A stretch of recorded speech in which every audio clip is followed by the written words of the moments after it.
ప్రభునందు ప్రియులారా, మీ అందరికీ వందనాలు.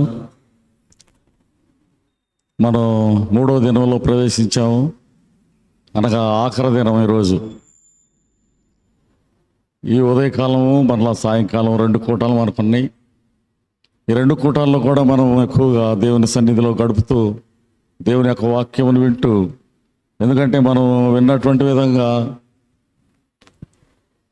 3వ దినంలో నేను మీ మధ్యకు వస్తానని చెప్పినటువంటి దేవుడు మన మధ్యలో ఉన్నాడు ఆయన అనేటువంటి ఉద్దేశంతో మనం అందరం కూడా దేవుని వైపు చూస్తూ దేవుని యొక్క వాక్యమును వింటూ దాని కొరకై మనము కనిపెట్టుకుందాం, ప్రార్థన చేసుకుందాం. పరిశుద్ధుడా, ప్రేమ కలిగిన ప్రభువా, దేవా, మీ దయని బట్టి, మీ కృపను బట్టి మీకు స్తుతులు, స్తోత్రాలు, వందనాలు చెల్లించుకొనిచున్నాం. ఈ 3వ దినములో నాయన, ఉదయకాల కూటములో ఇంతవరకు మీరు మాతో ఉండి మీరు చేసినటువంటి సహాయం అంతటిని బట్టి నాయన మీకు స్తోత్రాలు.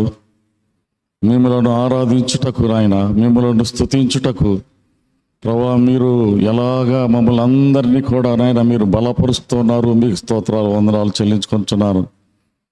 ప్రభువా, సహాయం చేయండి. తిరిగి మీ యొక్క వాక్యం మీదకు వస్తుండగా ప్రభువా, మీ యొక్క వాక్యమును మాకు దయచేయండి.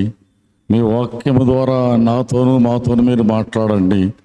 నేను కేవలము అయోగ్యుడను ప్రభా, చేతగానటువంటి వాడను. మీ వాక్యమును ప్రకటించుటకు ప్రభా జ్ఞానము లేనటువంటి వాడినయ్యా, మీ జ్ఞానమును నాకు దయచేయండి. ఎలాగా మీ యొక్క వాక్యమును వివరించాలో నాకు నేర్పించండి, కృప చూపించండి, సహాయం చేయండి. మీ సన్నిధి ఉంచండి. రావలసిన బిడ్డలను కూడా మీరు ఇంకా త్వరపెట్టి ఈ స్థలములో తీసుకొని రండి.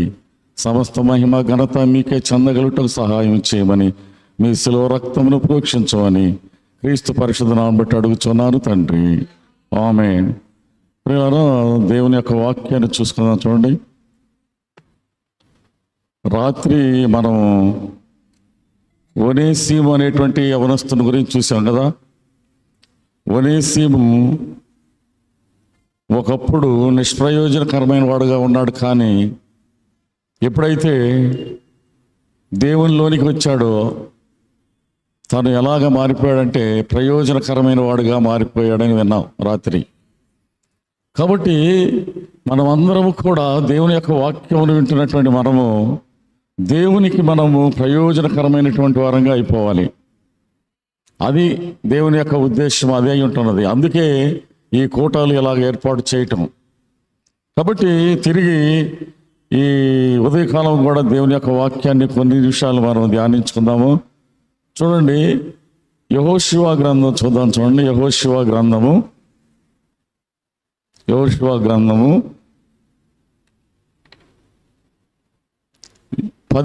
అధ్యాయము. యెహోషువ గ్రంథము 17వ అధ్యాయము 14వ వచనం చదువుకుందాం. అప్పుడు యోసేపు పుత్రులు యెహోషువతో మాకేలా ఒక్క చీటీతో ఒక్క వంతునే స్వాస్థ్యముగా ఇచ్చితివి. మేము ఒక గొప్ప జనమే కదా.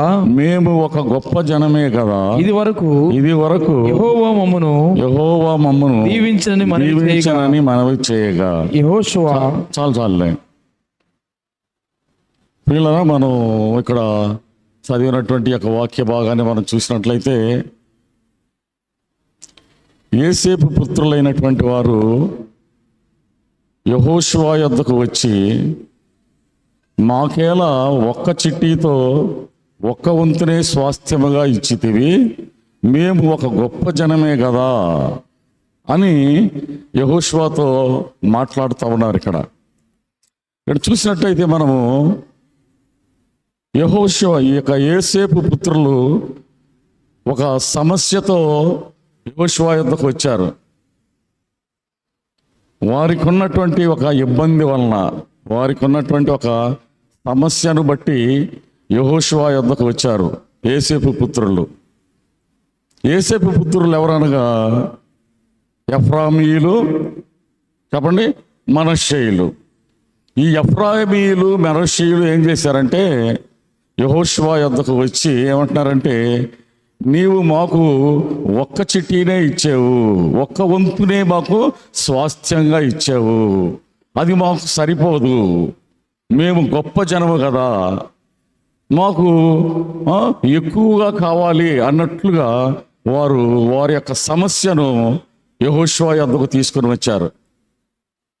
కాబట్టి ప్రభునందు ప్రియులారా, ఒక సమస్య వచ్చినప్పుడు, ఒక కష్టము, ఒక ఇబ్బంది వచ్చినప్పుడు వీళ్ళు ఏం చేశారంటే వెళ్ళవలసినటువంటి వ్యక్తి దగ్గరకు వెళ్ళారు, యెహోషువ దగ్గరకు వెళ్ళారు.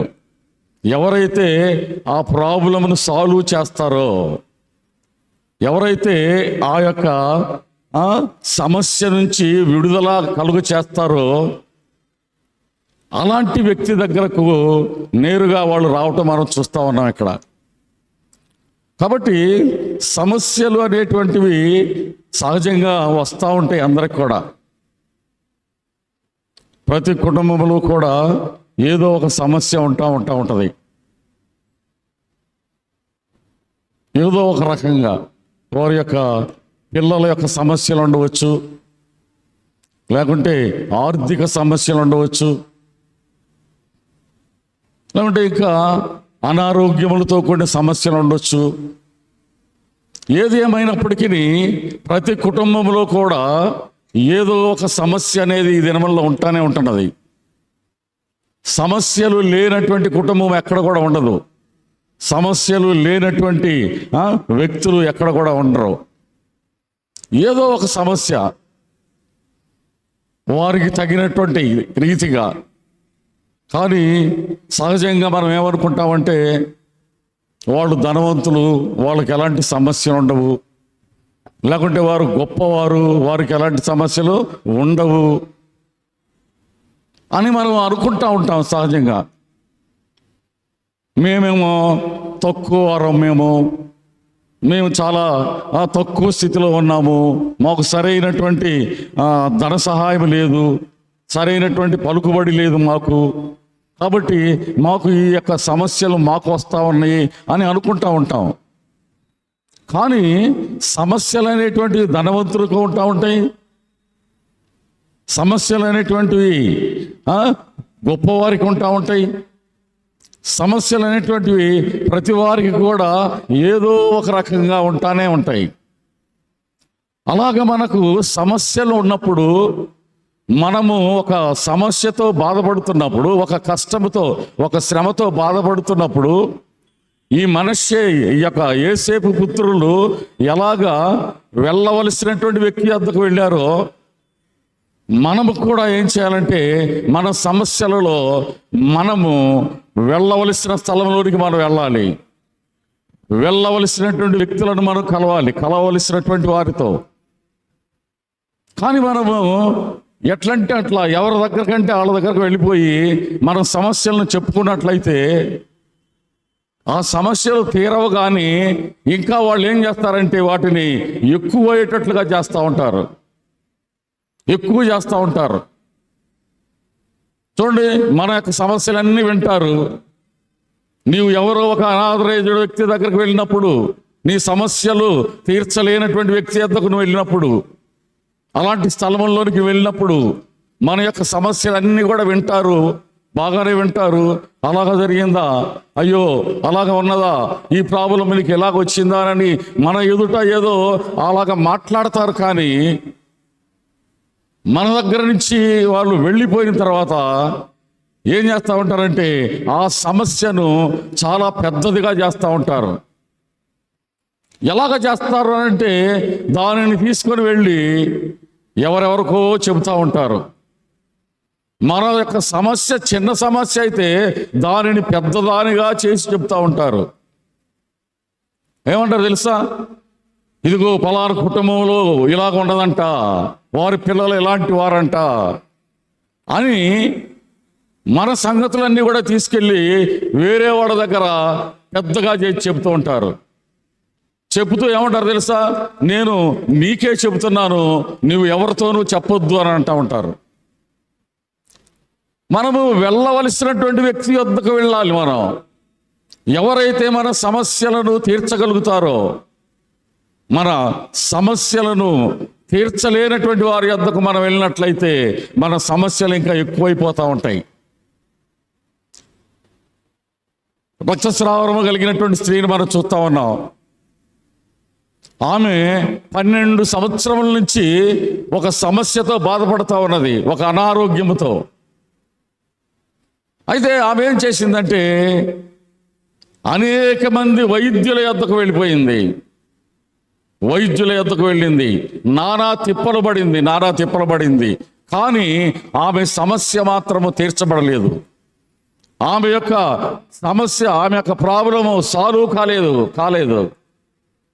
దేనిని బట్టి అంటే వెళ్ళవలసినటువంటి స్థలంలోనికి, వెళ్ళవలసినటువంటి వ్యక్తుల యొద్దకు ఎప్పుడైతే ఆ యొక్క స్త్రీ సరిగ్గా వెళ్ళవలసినటువంటి వ్యక్తి వద్దకు వెళ్ళిందో, ఎప్పుడైతే యేసు ప్రభు దగ్గరకు వెళ్ళినదో, ఆయన నా యొక్క వ్యాధిని స్వస్థపరుస్తాడు అని అనుకొని దేవుని యొద్దకు వెళ్ళిందో, వెంటనే తన యొక్క రక్తధార కట్టినది అని అన్నది.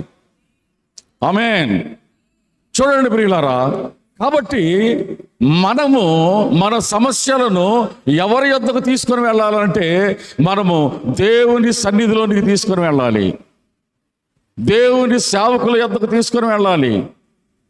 దేవుని సేవకుల యొద్దకు వెళ్ళినట్లయితే, నీవు దేవుని సన్నిధిలో మొర్రపెట్టినట్లయితే దేవుడు మన ప్రార్థన ఆలకించి, దేవుని సేవకులు మనలను గురించి ప్రార్థన చేసినప్పుడు దేవుడు సహాయం చేసి గొప్పగా మన యొక్క సమస్యల నుంచి మనకు విడుదల దొరుకుతూ ఉంటుంది.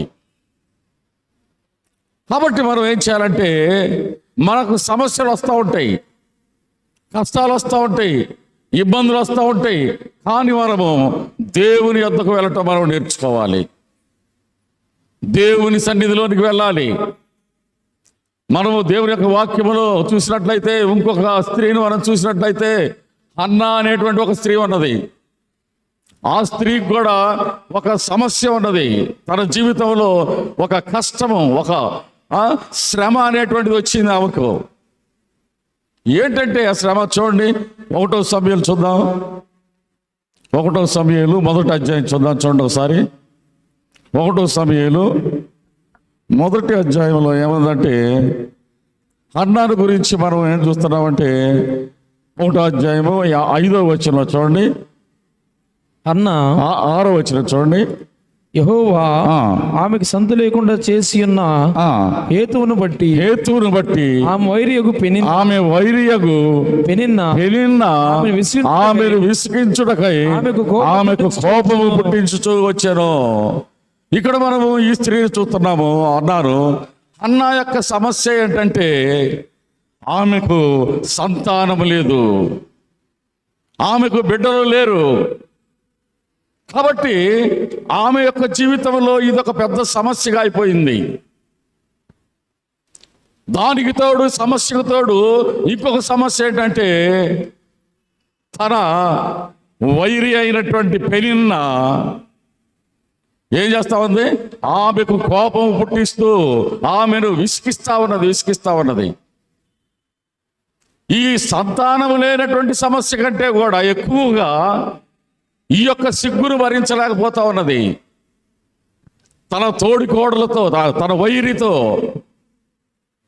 చూడండి ఎలాగా హన్నా ఈ సమస్య వచ్చినప్పుడు ఈ సిగ్గును, అవమానమును భరించలేక ఏం చేసిందంటే దేవుని సన్నిధిలోనికి వెళ్ళి మొరపెట్టడం మొదలుపెట్టింది. అటు ఇటు పరిగెత్తలేదు. వారి యొద్దకు వీరి యొద్దకు నాకు సంతానం లేదు, నా యొక్క వైరి ఇలాగా నన్ను విసిగిస్తా ఉన్నది, నన్ను ఇలాగా బాధ పెడతా ఉన్నది అని ఎవరి యొద్దకు, వారి వద్దకు వీరి యొద్దకు వెళ్ళి చెప్పుకోలేదు. అలాగా చెప్పుకోలేదు. ఏం చేసిందంటే దేవుని సన్నిధిలోనికి వెళ్ళిపోయింది. దేవుని సన్నిధిలో ప్రార్థించడం మొదలుపెట్టింది.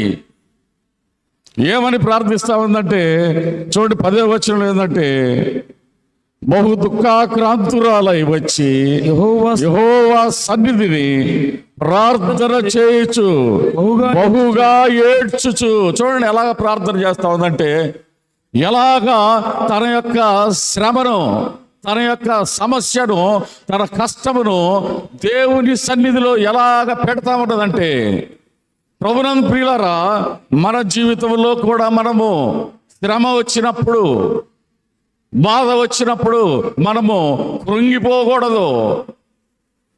అయ్యో నాకు ఈ శ్రమ వచ్చిందే, అయ్యో నాకు ఈ నింద వచ్చిందే, ఈ సిగ్గు వచ్చిందే అని నీవు ఈ అనారోగ్యముతో బాధపడుతూ ఉన్నామే. ఎంతకాలం నుంచి అనారోగ్యము, ఎంతకాలము ఈ కుదరనటువంటి వ్యాధులు అని మనము కృంగిపోయినట్లయితే, దేవుని యొక్క వాక్యంలో ఏముందంటే చూడండి, సామెతల గ్రంథం చూడండి, సామెతల గ్రంథంలో ఏముందంటే ఒక మాట, సామెతలు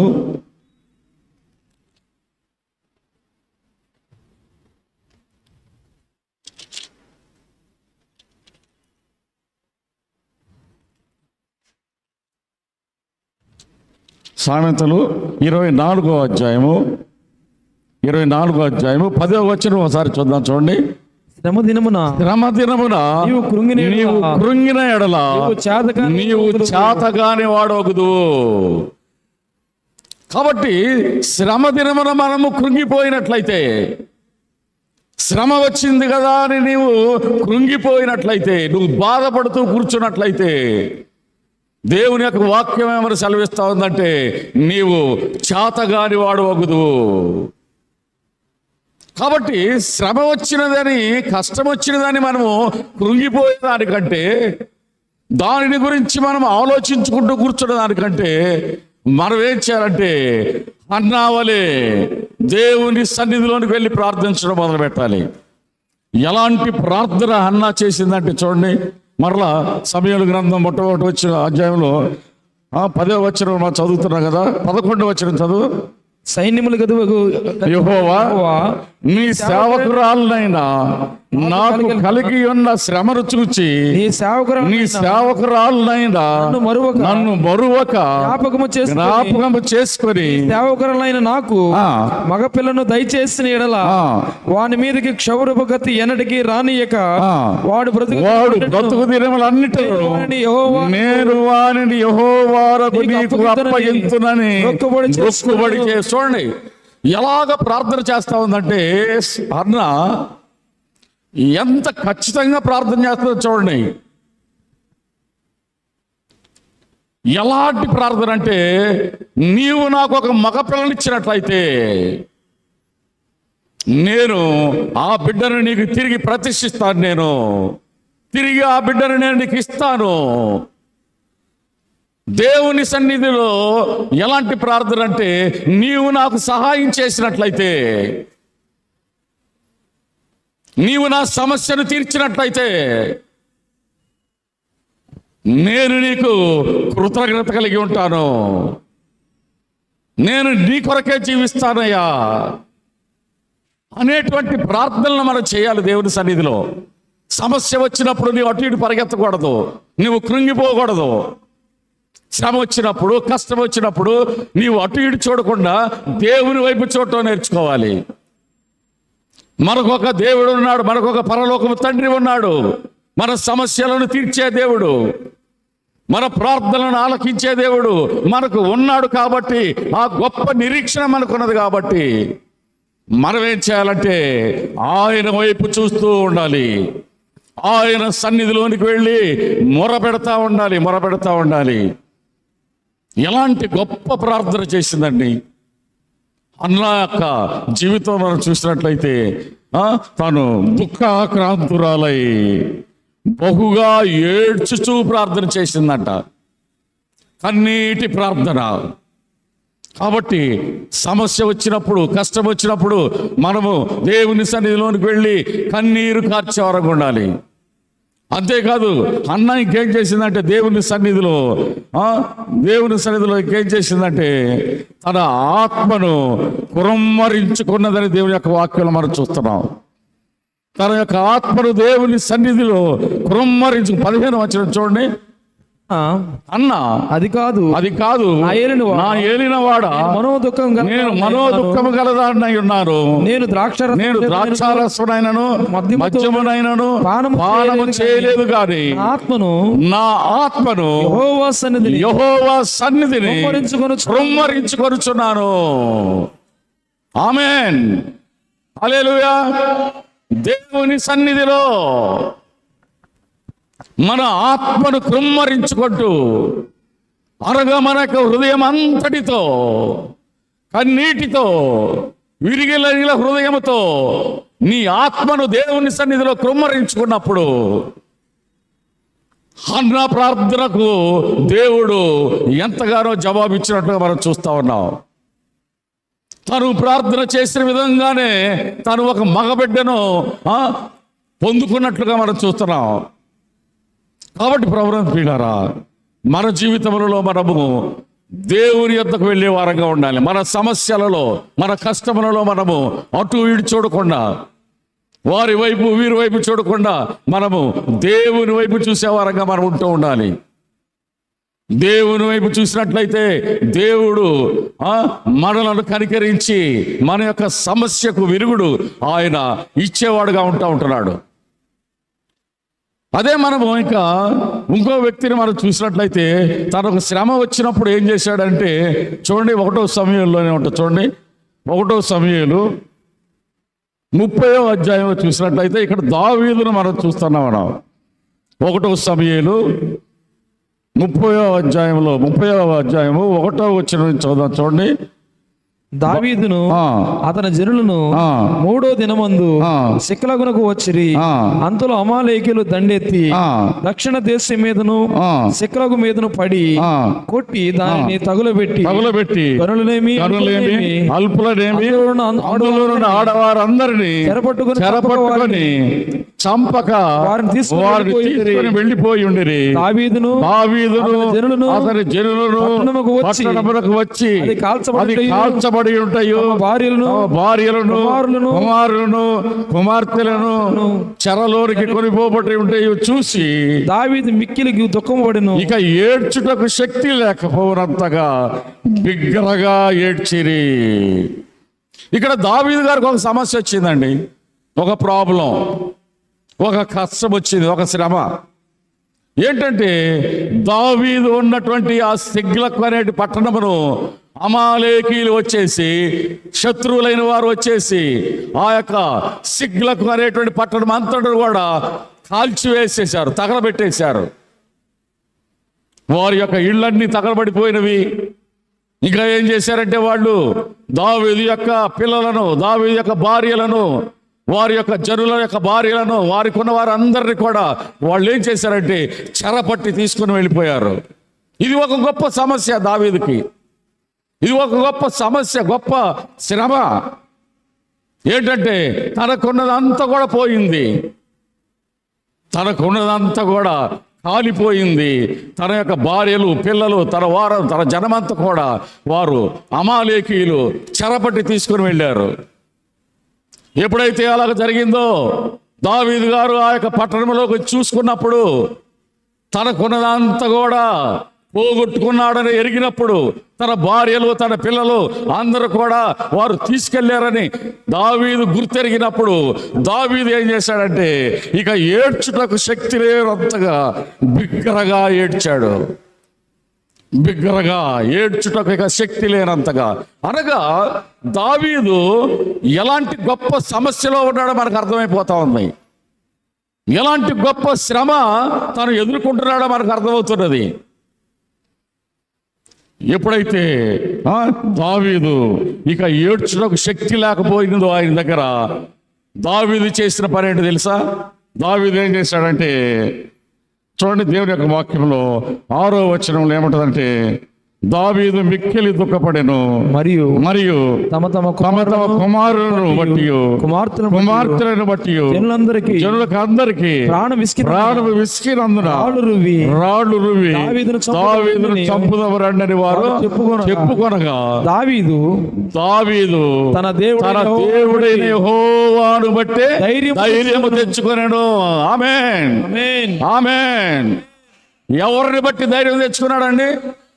యెహోవాను బట్టి ధైర్యం తెచ్చుకున్నాడు. యెహోవాను బట్టి తాను ఇక ఏడ్చుటకు శక్తి లేనంతగా ఏడ్చి, ఇక నాలో శక్తి లేదు, ఇక నాలో బలం లేదు అనుకున్నప్పుడు తను తన దేవుడైన యెహోవాను బట్టి ధైర్యం తెచ్చుకున్నాడు. యెహోవాను బట్టి ధైర్యం తెచ్చుకోవటం అనేటువంటిది. కాబట్టి ప్రభునందు ప్రియులారా, మనం సమస్యలు వచ్చినప్పుడు, కష్టములు వచ్చినప్పుడు, శ్రమ వచ్చినప్పుడు మనము కృంగిపోయేదానికంటే మనము యెహోవాను బట్టి ధైర్యము తెచ్చుకొని సమస్యలను ఎదుర్కొనే వారంగా మనం ఉండాలి. సమస్యలను ఎదుర్కొనే వారంగా ఉండాలి.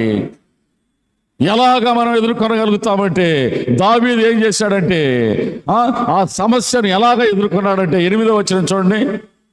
నేను ఈ దండును తరిమిన ఎడల దాన్ని కలుసుకొందునా అని యెహోవా యొద్ద దావీదు విచారణ చేయగా, యెహోవా తరుము నిశ్చయముగా నీవు వారిని కలుసుకొందువని, తప్పక నీ వారందరినీ దక్షించుకొందువని సెలవిచ్చెను. ఎప్పుడైతే దావీదు యెహోవాను బట్టి ధైర్యం తెచ్చుకొని దేవుని సన్నిధిలోనికి వెళ్ళి దేవుని యొద్ద విచారణ చేయటం మొదలుపెట్టాడు. దేవుని యొద్ద విచారణ చేయటము, అయ్యా ఈ దండును నేను తరిమితే ఈ దండు మీద నాకు జయమునిస్తావా? ఈ దండుని నేను తరమంటావా? నాకు జయమునిస్తావా? నా యొక్క సమస్తమును నేను పోగొట్టుకున్నాను, నేను చాలా దుఃఖంలో ఉన్నాను, నేను చాలా శ్రమలో ఉన్నాను, కాబట్టి నీవు నాకు సహాయం చేస్తావా అని దేవుని సన్నిధిలో అడిగినప్పుడు, ప్రార్థించినప్పుడు దేవుడు ఏమంటున్నాడంటే, యెహోవా తరుము, నిశ్చయముగా నీవు వారిని కలుసుకొని తప్పక నీ వారందరినీ దక్కించుకుందు అని సెలవిచ్చాను.